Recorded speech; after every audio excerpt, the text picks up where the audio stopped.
चर्चा ही पण आहे की विलिनीकरण होत नाही, त्यामुळे रोहित पवार अशा पद्धतीने प्रेशर टॅक्टिक्स करतायत, अशी एक दबकी आवाज. सगळ्यात पहिल्यांदा मी म्हणलो होतो विलिनीकरण आता काही फायदा नाही, आम्हाला करायचा पण नाही, कारण का दादाची भावनिक इच्छा होती की पवार साहेबांचं वय बघता पवार साहेबांबरोबर एकत्रित येणं ही त्यांची भावनिक इच्छा होती. 18व्या वर्षी अजितदादांचे वडील हे वारले. आनंद आजोबा हे वारल्यानंतर अजितदादांना कुणी मुलासारखं वागवलं असेल तर पवार साहेबांनी वागवलं आणि हे त्यांच्या मनात होतं. हे त्यांनी आम्हाला बोलून दाखवलं.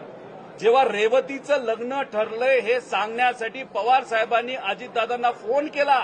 मी तिथं होतो, पण पवार साहेबांना कफ असल्यामुळे पवार साहेबांना बोलता येत नव्हतं. पवार साहेब काय बोलतात हे दादांना कळत नव्हतं आणि ही ती परिस्थिती बघितल्यानंतर दादांच्या डोळ्यात पाणी मी बघितलेलं आहे. मग ही भावनिक भूमिका दादांची असताना याच्यामध्ये आम्ही राजकारण का करू? अरे नको आम्हाला हे विलिनीकरण, पण अजितदादा न्याय तर द्या, त्याच्यासाठी एफआयआर तर करा. साधी एफआयआर होत नसेल तर अजितदादा न्याय कसा मिळणार, असं आमचं मत आणि लोकांचं मत आहे.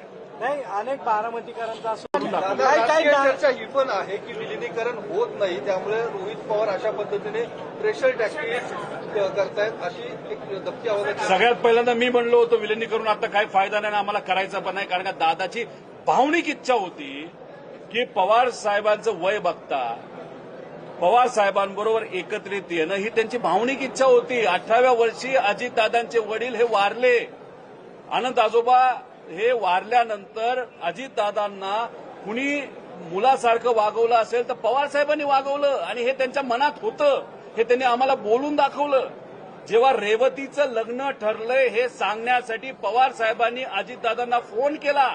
मी तिथं होतो, पण पवार साहेबांना कफ असल्यामुळे पवार साहेबांना बोलता येत नव्हतं. पवार साहेब काय बोलतात हे दादांना कळत नव्हतं आणि ही ती परिस्थिती बघितल्यानंतर दादांच्या डोळ्यात पाणी मी बघितलेलं आहे. मग ही भावनिक भूमिका दादांची असताना याच्यामध्ये आम्ही राजकारण का करू? अरे नको आम्हाला हे विलिनीकरण, पण अजितदादा न्याय तर द्या, त्याच्यासाठी एफआयआर तर करा. साधी एफआयआर होत नसेल तर अजितदादा न्याय कसा मिळणार, असं आमचं मत आणि लोकांचं मत आहे. नाही, अनेक बारामतीकरांचा